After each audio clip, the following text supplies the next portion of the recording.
मैं सुरेंद्र सिंह चारण, साचार्य, राजकीय महाविद्यालय धौलपुर। आज हम मैथमेटिकल इकोनॉमिक्स में ये अगला टॉपिक देखेंगे कि उपयोगिता फलन RSQC है या नहीं। अब तक हमने इसका एक एग्जाम्पल किया। अब दूसरा जो एग्जाम्पल दे रखा है ये कि U = Q1 की पावर R Q2। तो देखिए, हम पहले इसका डेल U को डेल Q1 के सापेक्ष अवकलन करेंगे कि डेल U को किसके सापेक्ष, डेल Q1 के सापेक्ष। देखिए Q1 है तो यहाँ Q1 यानी इसकी पावर R आगे आ गई, इस R-1 कर दिया, और Q2 एक स्थिर पद है इसके साथ में जो साथ में रहेगा। ऐसे हम इसको Q2 के सापेक्ष करें तो Q2 की पावर 1 है, इसलिए इसका 1 हो गया। बचा क्या, ये स्थिर पद है Q1R।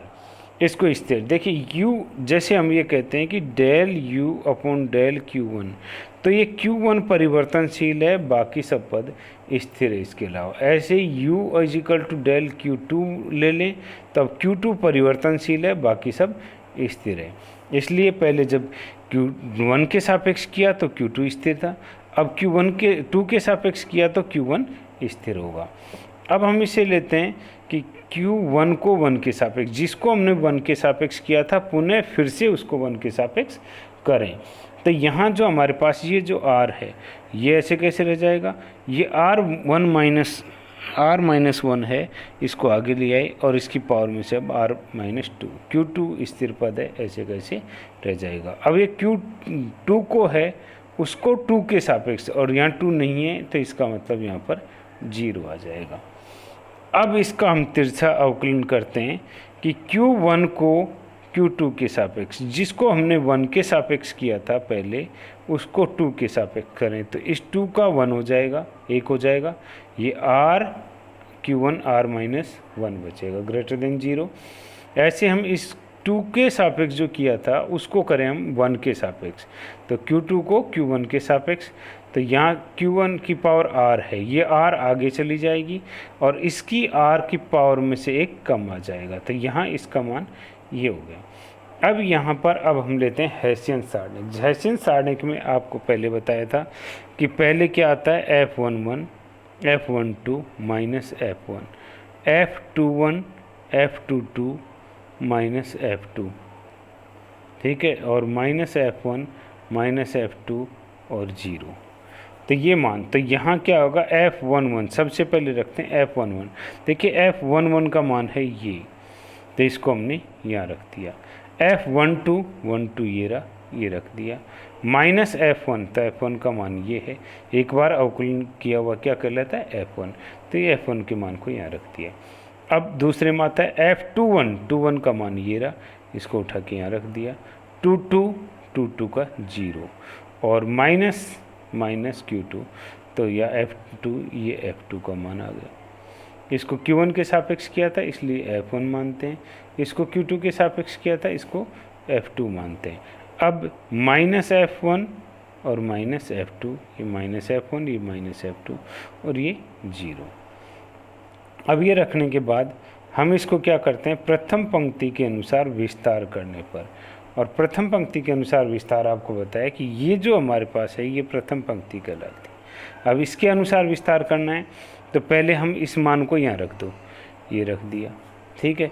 अब ये तरीका बताया कि इसके सामने इसको क्रॉस कर दो, जो बच गया उस मान को यहाँ रख दिया। ऐसे हम देखते हैं 1 2 का मान ये पूरा यहाँ रखा।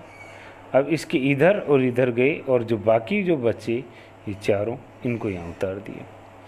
अब इसके बाद हम लेते हैं माइनस, ये है और प्लस का निशान तो माइनस ही रह जाएगा, इसको उठा के तो यहाँ रख दिया, और इसके ये और इधर गए तो ये वाले जो मान हैं इन मानों को उठा के यहाँ रख दिया।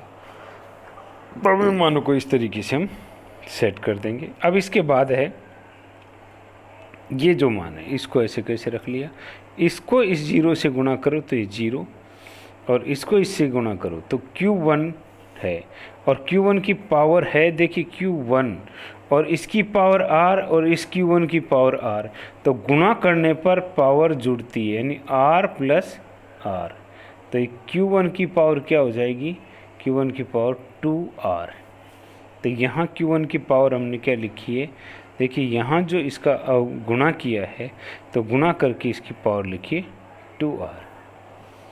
अब ये वाला जो मान है इस मान को हम यहाँ रख देते हैं, इसमें ये इसको इससे गुणा करेंगे, ये गुणा किया 0 आ गया, और माइनस 1 अपना 1 2 और 1 3, तब इसको Q1 को इससे गुणा कर देंगे और ये जो मान हमारे पास ये आ गया, इस मान को यहाँ रख लेंगे।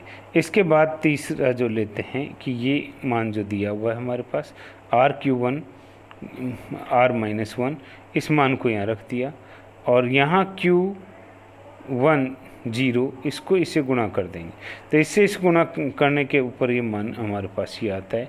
तो देखिए यहाँ जो इसकी पावर है वो दे रखी है हमारे पास R की जगह तो R लिख दिया, तो Q1 की पावर एक की R-1 है और इसकी प्लस R है, तो पावर जुड़ेगी, तो इसलिए Q1 2R+1, तो Q1 की पावर हम क्या लिख रहे हैं यहाँ पर R+2 1, ये पावर हम यहाँ पर लिख दी, ये 2R+-1 दे रखी है तो -1 लिख देंगे।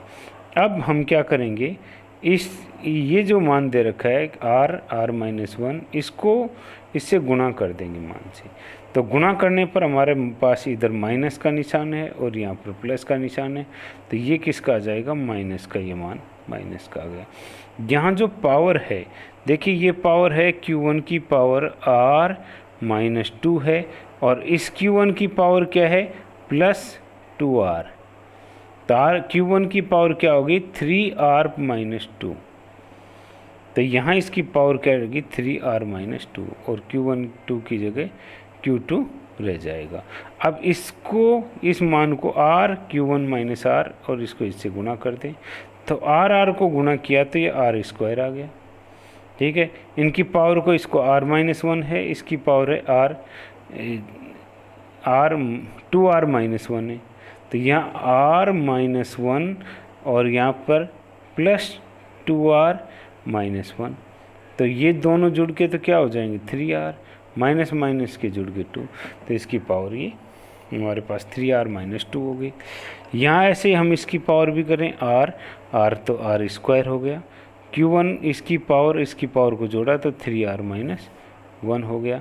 अब यहाँ पर देखिए Q1 की पावर 3R-2, ये सब में से कॉमन ले सकते हैं, तो कॉमन ले लिया, Q2 इसमें भी है, Q2 इसमें भी है और Q2 यहाँ भी, इसका देखिए ये Q2 का यहाँ नहीं लिखा गया, तो यहाँ Q2 यहाँ पे भी होगा, ठीक है।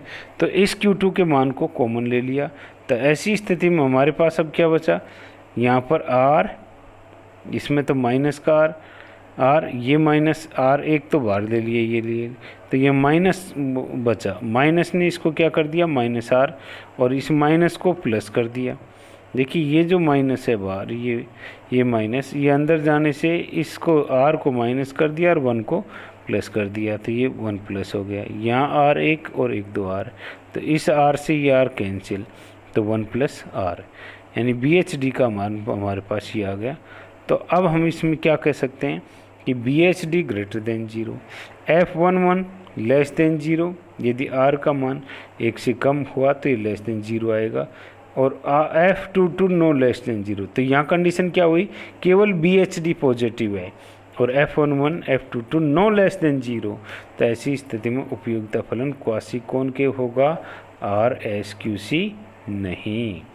ये था हमारा दूसरा एग्जाम्पल। अब ये एग्जाम्पल नंबर 3 कि U = Q1 का स्क्वायर और Q1 और Q2 का स्क्वायर, तो यहाँ U = पॉजिटिव, Q1 के सापेक्ष किया तो ये Q1 का हो जाएगा क्योंकि प्लस माइनस में लगा हुआ है, तो स्थिर पद है यहाँ पर, तो 2Q1, और Q2 का करेंगे तो केवल इसी का होगा अवकलन, Q2 का ही होगा, तो यहाँ 2Q2। अब 1 को 1 के सापेक्ष, 1 यहाँ नहीं है तो ये 0 आ जाएगा, और 2 को 2 के सापेक्ष, यहाँ भी 2, 1 को 1 के सापेक्ष, ये 1 को 1 के सापेक्ष तो 2 आ जाएगा, और 2 को 2 के सापेक्ष करें तो 2 आ जाएगा। यहाँ तिरछा जो करेंगे हम, जैसे 1 को 2 के सापेक्ष, यहाँ नहीं है 1 को 2 तो ये 0, और 2 को 1 के सापेक्ष तो यहाँ 2 दे रखा है, यहाँ 1 नहीं है तो यहाँ 0। अब हम इसको लेंगे हेसियन सारणी के मान के रूप में। तो हेसियन सारणी के मान में क्या लेंगे, 1 1 1 1 का मान क्या है, ये रहा 2, और 1 2 0, और माइनस F1 की जगह इसको रख देंगे 2 Q1। ऐसे हम 2 1 में 0, 2 2 के 2, और माइनस F2 का 2 Q2, और नीचे F1 F2 का मान रखेंगे और ये 0 आ जाएगा। अब हम इसको वही प्रथम पंक्ति के अनुसार विस्तार करेंगे।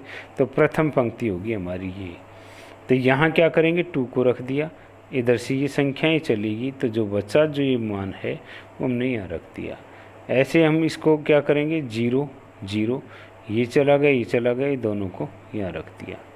ऐसे हम तीसरा क्या करेंगे, इसके -2 Q1, इसका ये चला गया, ये जो मान बचा इसको यहाँ उतार दिया। अब हम क्या करते हैं, 2 इसको इससे गुणा करें, 0, और इधर से दोनों गुणा हुए तो 4 Q2 का स्क्वायर, 0, इसने 0, और ये 2, ये 4 Q1 Q2, और ये -2 Q1, और इसको इससे गुणा किया 0, और माइनस प्लस 4 Q1। तो यहाँ क्या करेंगे हम इसको, इससे 2 से इसको 4 को गुणा किया -8, और यहाँ 0 हो गया पूरा ये, और इधर से 2 को इससे 4 से गुणा किया तो -4। तो ये -8 Q2 का स्क्वायर, और ये -8 Q1 का स्क्वायर, यानी BHD क्या होगी, नेगेटिव। तो अब हम ये कह सकते हैं कि ये उपयोगिता फलन QC भी नहीं है। शेष एग्जाम्पल बाद में।